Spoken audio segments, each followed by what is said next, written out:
अस्सलाम वालेकुम। இன்னைக்கு அச்சாரி சிக்கன் செய்ய போறேன்। முதல்ல வந்து வெங்காயம் கட் பண்ணணும், தக்காளி, கொத்தமல்லி, பச்சை மிளகாய் கடாயை வச்சுட்டு முதல்ல லவங்க பட்டை போடணும், போட்டுட்டு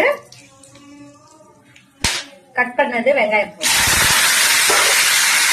வெங்காயம் வந்து ப்ரௌனிஷ் அப்புறமா இஞ்சி பூண்டு பேஸ்ட் போடணும்। வெங்காயம் ஃப்ரை ஆச்சு। நெக்ஸ்ட் வந்து மஞ்சள் தூள், மிளகுத்தூள்,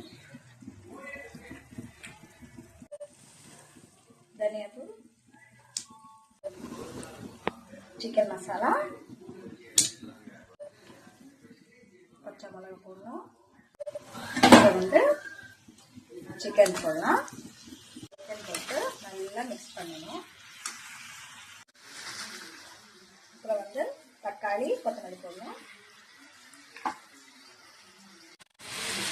அப்புறம் வந்து கொஞ்சம் மாங்காய் ஊறுகாய் போடணும்।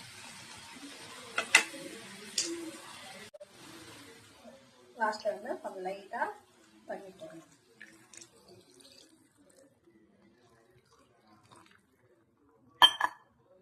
போட்டுட்டு ஹை ஃப்ளேம்ல வச்சுட்டு ஒரு 10 மினிட்ஸ் அப்புறம் வந்து சிம் பண்ணலாம்।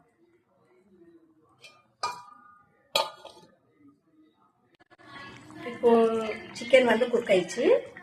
லாஸ்ட்ல வந்து கொஞ்சம் எலுமிச்சை சாறு போடணும், லைட்டா போட்டுட்டு சிம்ல வைக்கலாம்। பாருங்க, அச்சாரி சிக்கன் ரெடி ஆயிடுச்சு। இது வந்து சப்பாத்தில, ரைஸ்ல, தோசையில சாப்பிடலாம்। நீங்க வீட்டிலே ட்ரை பண்ணி செஞ்சு பாருங்க, செம்மையா நல்லா இருக்கும்। என் சேனலுக்கு லைக் பண்ணுங்க, ஷேர் பண்ணுங்க, சப்ஸ்கிரைப் பண்ணுங்க। அஸ்ஸலாமு அலைக்கும்।